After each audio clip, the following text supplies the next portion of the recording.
Welcome to whistle.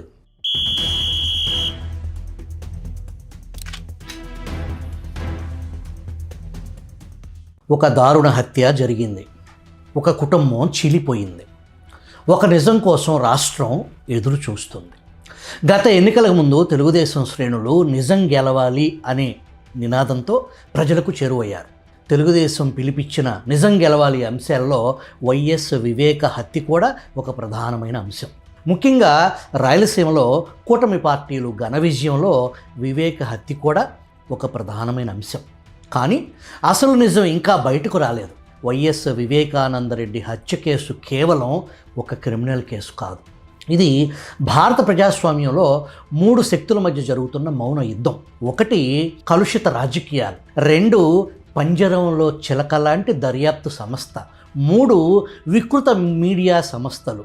ఈ case మొదటి రోజు నుంచే అనుమానాలతో మొదలైంది. తొలుత సాక్షి టీవీ చెప్పిన గుండెపోటు బ్రేకింగ్ మరణం, ఆ మరుసటి రోజు సాక్షి పత్రికలో నాటి ఆపద్ధర్మ ముఖ్యమంత్రి చంద్రబాబు చేతిలో బారు కత్తిపెట్టి నారాసురుడి 40 ఏళ్ల రక్త చరిత్ర అనే కథనం ప్రచురించి అందులో వైఎస్ రాజారెడ్డిని, వైఎస్ వివేకానందరెడ్డిని చంద్రబాబే చంపించారు అని సాక్షి కథనం సారాంశం.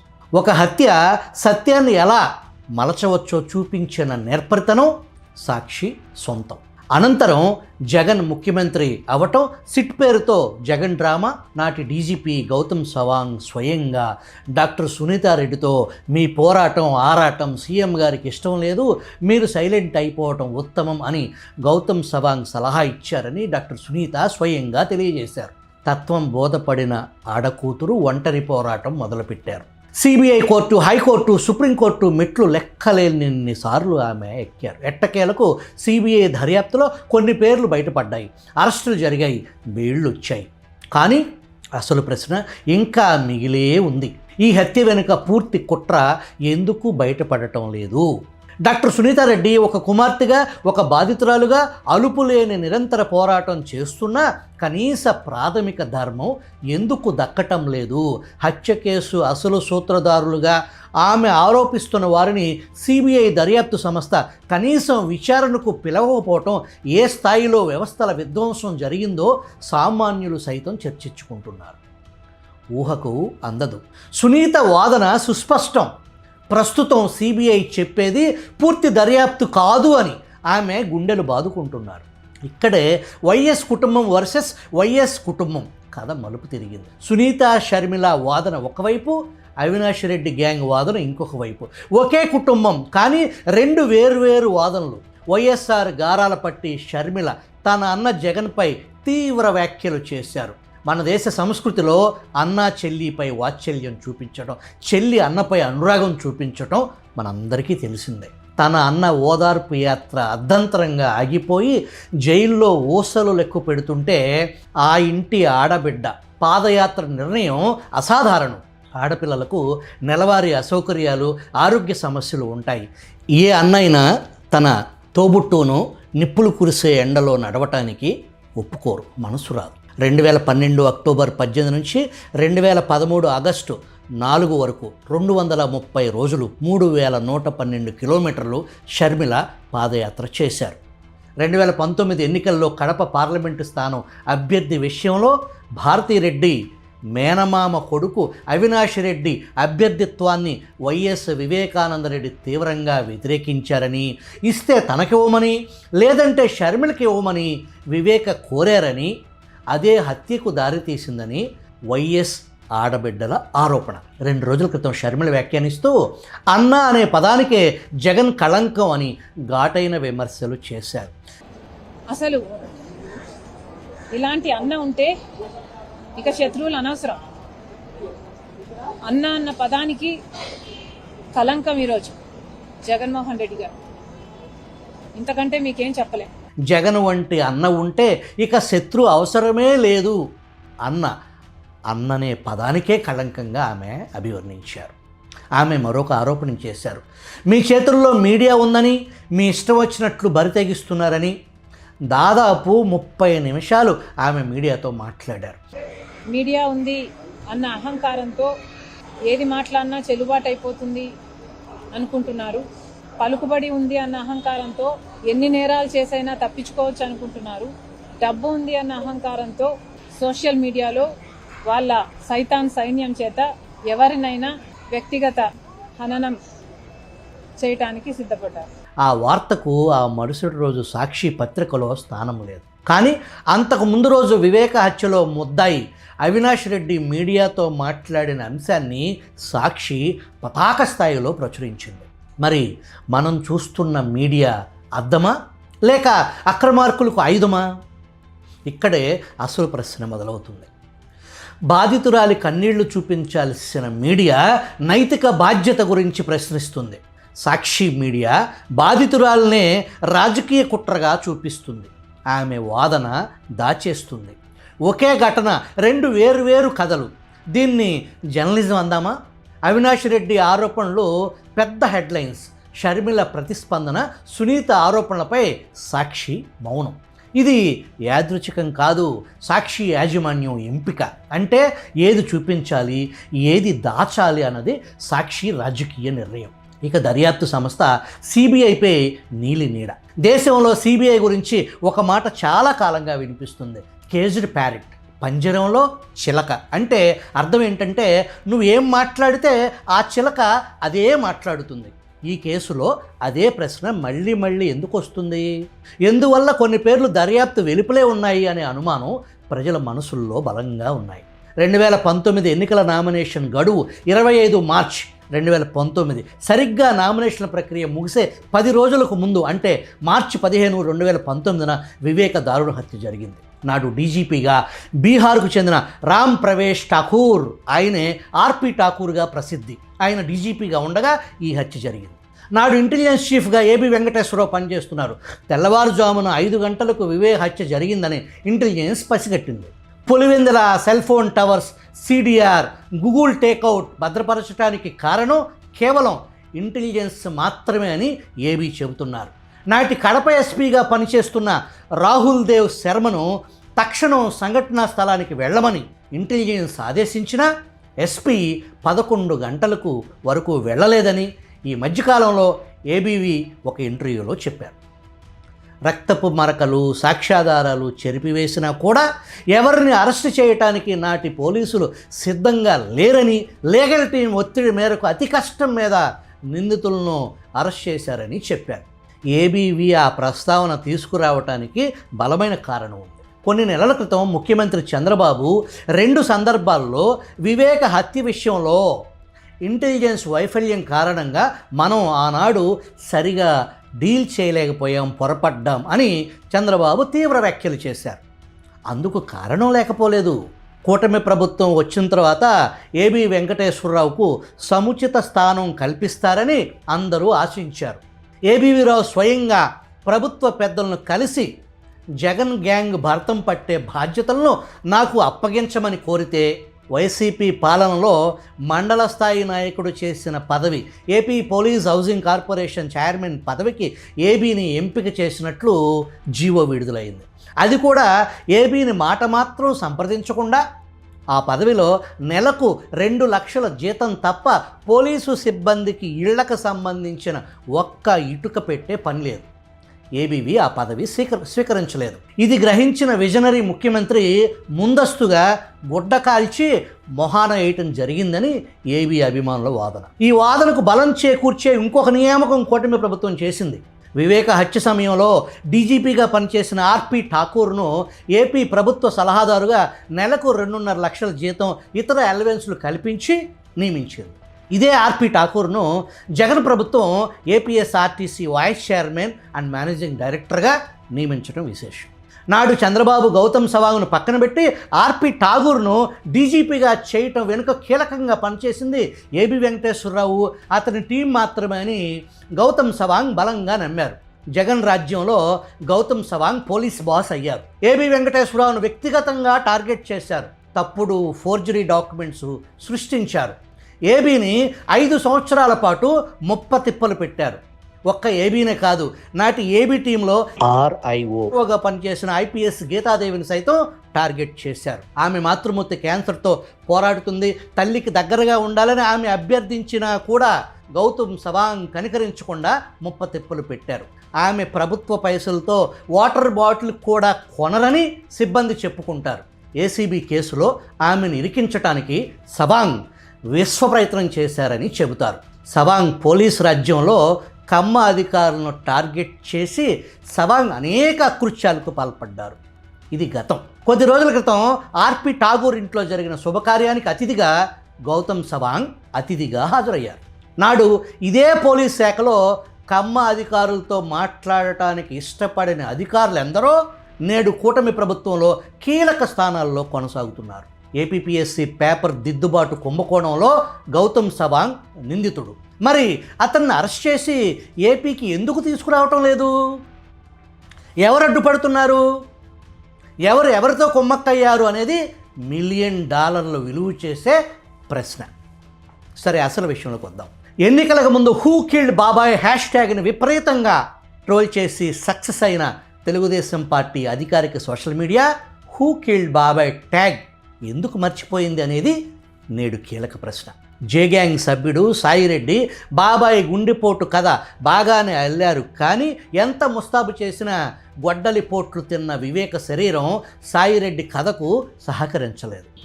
ప్రజలకు ప్రజా జీవితానికి అంకితమైనటువంటి వ్యక్తి ఈ రకంగా ఈరోజు గుండెపోటుతో మరణించడం అన్నటువంటిది ఆంధ్ర రాష్ట్రానికి తీరని అన్యాయం జరిగిందని భావించవచ్చు. సాక్షి ఛానల్ ఎంత ఓదరగొట్టినా కూడా ఆ గుండెపోటు కథనాన్ని ఎక్కువసేపు నడపలేకపోయారు. మధ్యలో పులివెందుల సిఐ శంకరయ్య అక్కడికి వచ్చారు. క్రైమ్ సీన్లో సాక్ష్యాలను చెరిపివేయటం సరికాదని ఆయన గొడిగారు. ఇది మా కుటుంబ వ్యవహారం, నోరు మూసుకో అని ఆయన్ను గదమాయించారు. అందుబాటులో ఎగరటానికి హెలికాప్టర్ సిద్ధంగా ఉన్నా కూడా తాపీగా సాయంత్రానికి పులివెందుల వచ్చి చంద్రబాబును హంతకుణ్ణి చేసిన వైఎస్ జగన్ ఎంత దారుణంగా జరుగుతా ఉన్న ఈ రాష్ట్రంలో రాజకీయాలంటే మొట్టమొదటిగా మా తాతలు చెప్పారు. ఆ రోజుల్లో నాన్నగారిని తిరగకుండా చేయడం కోసం అని చెప్పి కట్టడి చేయాలి అన్న ఆలోచనతో ఆ రోజుల్లో మా గ్రాండ్ ఫాదర్ అబ్బని చంపారు. అబ్బని చంపితే నాన్న ఎక్కడికి పోలేడు, కడపకి కన్ఫైన్ అయిపోతాడు అని చెప్పి ప్రతిపక్ష నాయకుడిగా నాన్న ఉన్నప్పుడు ఆ రోజు అబ్బని చంపారు. ఆ రోజు ముఖ్యమంత్రిగా ఉన్న వ్యక్తి ఇదే చంద్రబాబు నాయుడు గారు. ఆ తర్వాత మా నాన్నని చంపారు. నాన్నని చంపే విషయం ఇప్పటికి కూడా మా మనసులో ఇప్పటికి కూడా డౌట్ గానే ఉంది. హత్య ఎలా జరిగిందని దస్తగిరి తన వాంగ్మూలంలో ఏం చెప్పాడో విచిత్రంగా అదే క్రమంలో తాను స్వయంగా చూసినంత వివరంగా చిన్నాన్న హత్యను మీడియా ముందు జగన్ వర్ణించారు.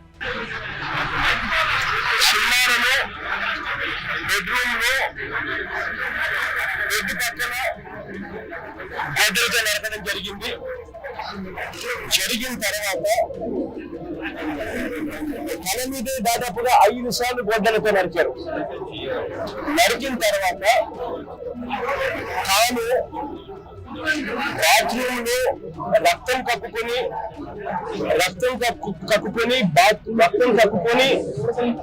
ఆ తర్వాత బాత్రూమ్ కి తాను వెళ్ళి ఆ బాత్రూమ్ లో రక్తం తక్కువైనందువల్ల మూర్చొచ్చి పడిపోయి కమోడును కొట్టుకుని చనిపోయినట్టుగా ఫ్యాబ్రికేట్ చేసేందుకు ఏకంగా చిన్నానను